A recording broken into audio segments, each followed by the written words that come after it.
On today's episode of I Grew Up in an Actual Dictatorship, so you know you're not in one, I want to compare side by sides the public services offered by a socialist/communist government and the ones that are offered here in the United States, paid for by taxpayer dollars. You tell me which one you prefer. While here in the United States, the government uses our taxpayer dollars and assigns it to a public works department that takes care of infrastructure like sewers, Cuba, that's not the case. Yes, on paper, a socialist government is supposed to take care of all of our needs. After all, they have all the resources. But when taken to practice, it looks a little bit more like this. This happened on February 2025. Cuba was hit by heavy rain, and on top of destroying our houses, don't take your eyes off of that kid that you see in the corner. He fell through a manhole. The manhole wasn't covered. Minutes into the video, you hear the boy's father desperately screaming, my boy, where is my boy?" It was too late for him. The boy disappeared with nowhere to be found. Because in Cuba, the government couldn't even fix the sewer system, let alone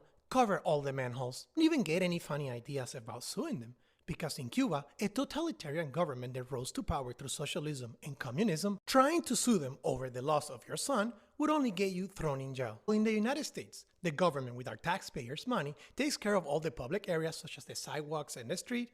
In Cuba, that's not the case, as Cubans are forced 1 weekend out of the month to do voluntary work, which you have to work and clean your own streets and your own sidewalk. I already told you guys about the CDR, a committee placed in every block in Cuban City that watches our every move, and they make sure you attend to that voluntary work. The effects of voluntary work ripples even through your job industry, as one Sunday out of the month, you are forced to go through the company that you work for and clean the whole building for them, under the threat of being fired, or any time that a Cuban government gives some type of articles to the workers like deodorant, a TV, or a radio. If you don't participate in this voluntary work, you will never be the recipient of any of this, even if you happen to be the best worker for the company. This is such a forced task on us that we even have a holiday for it on the 23rd of November, El Día del Trabajo Voluntario. It's a holiday that you don't get to spend with your family, but rather doing forced labor. In the United States, we have public restrooms pretty much anywhere.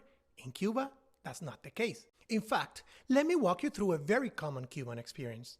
You're in the beach, basking in the sun, trying to swim, and all of a sudden, a turd, looking like a submarine, starts approaching you. You desperately start swimming away, throwing water at it, and get out of the beach till it completely disappears. It's not uncommon seeing Cubans pee pretty much anywhere, on the side of bus stops, going inside of somebody's farms, using a banana plantain leaf as a toilet paper, or even, if you're not careful enough, waking up one morning to your front porch with a package arrival. And I'm not talking about an Amazon one. I'm talking about a Cuban who was walking through your neighborhood, felt the desperation of having to use the restroom, and since we don't have any public restroom, they simply use your front